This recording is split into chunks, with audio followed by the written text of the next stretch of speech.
Hi everyone, you're watching Good for the Game TV. It's Sunday morning and it's time for our final regular season Super Rugby Handicap projection show. On this show, we take a look ahead of the bookmakers at what we think the handicap's going to be, or in this particular case, what I think the handicap's going to be. And then when the likes of GG Gaming come out and they say they're going to be out at 11:30 this morning, then we can compare those handicaps and see if there's any obvious early betting value.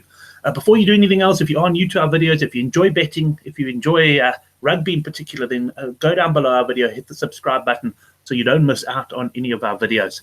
Let's start with a little bit of a recap of last week's action. Started on Friday morning with the Highlanders and Bulls played to a 24-all draw. Now, there was a 9.5-point start for the Bulls there, so on the handicap, they won quite comfortably.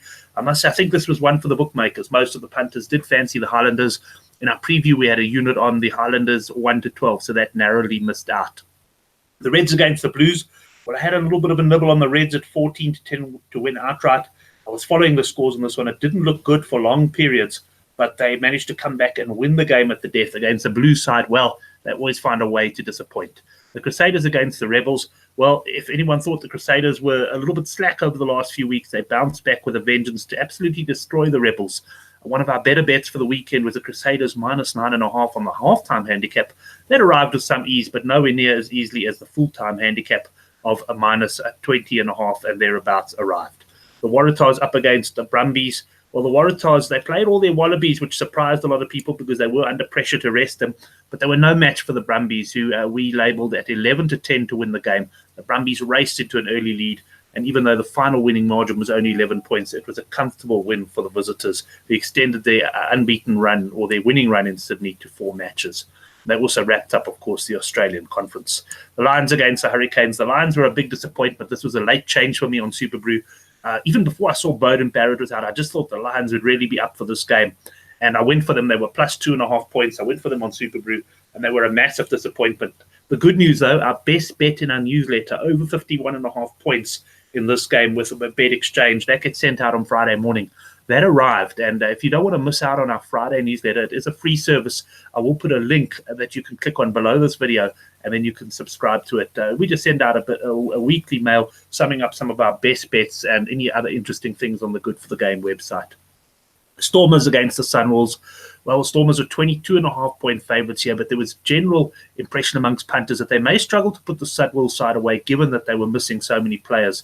It turned out to be exactly that, and in the end, we had a 13-point winning margin for the Stormers, who will have been disappointed not to have got the bonus point. I will have a quick look at the log now. You'll see that could have made quite a difference for them.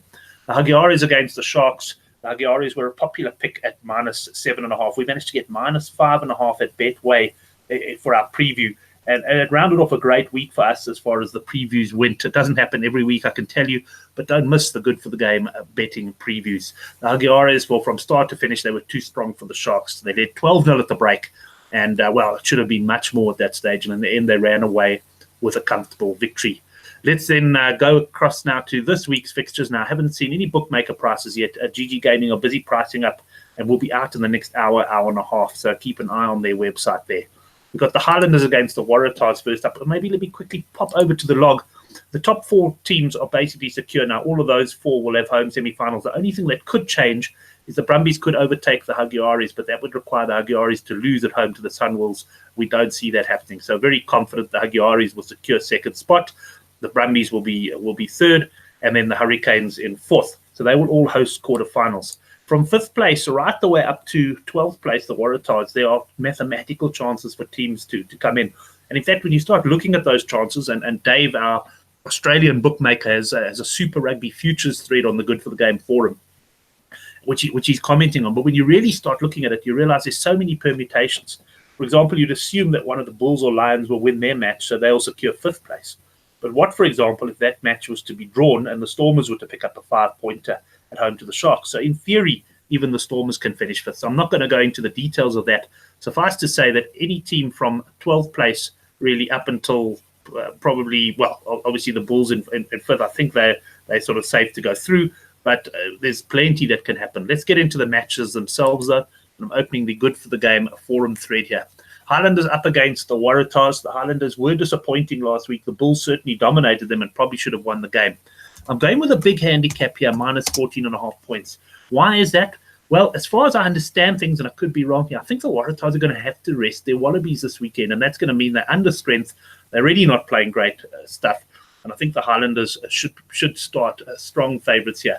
This could be one where we might get a lower handicap early. Let's see if where the bookies come out. So there may be some value in getting involved early in the week. The Rebels up against the Chiefs, two sides that both have mathematical chances of qualifying for the playoffs.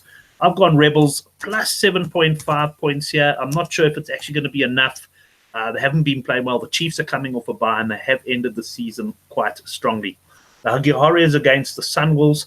This is a tough one because the Hagiohares, of course, just need to win the game to ensure second place on the overall log. And they play against the Sunwolves side that if they play to their best, they could put away about 40, 50 points. I'm going minus 22.5 here. I suspect that the Hagiohares will make some rotational changes ahead of the quarterfinals. The Hurricanes up against the Blues. Also an interesting one because the Hurricanes can finish no worse and no better than fourth place on the log. They play against a Blues side that are essentially gone. And it's maybe a difficult game, perhaps one that should come with a little bit of a warning for punters. But I've gone minus 7.5 Hurricanes. I am assuming that they might rest one of some of their top players here. The Brumbies up against the Reds. Well, Australian derby, but the Brumbies by this stage you would expect know that the best they can finish is third because we assume that the Hagiohares will beat the Sunwolves. So I do think they will start firm favourites against the Reds, but I am a little bit worried about team selection there, so certainly be keeping an eye on that one. The Brumbies may well elect to rest a few players. The Stormers up against the Sharks. The Sharks travelling back from that big hiding. The Stormers were not overly impressive against the Sunwolves, but some of the youngsters stepped up nicely to the plate.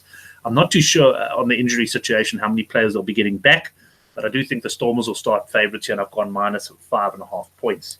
The Bulls up against the Lions. This is going to be a cracking game, and one I'll probably be going to the game with. Oracle Rugby, you remember him? The guy who invests his granny's pension money on matches.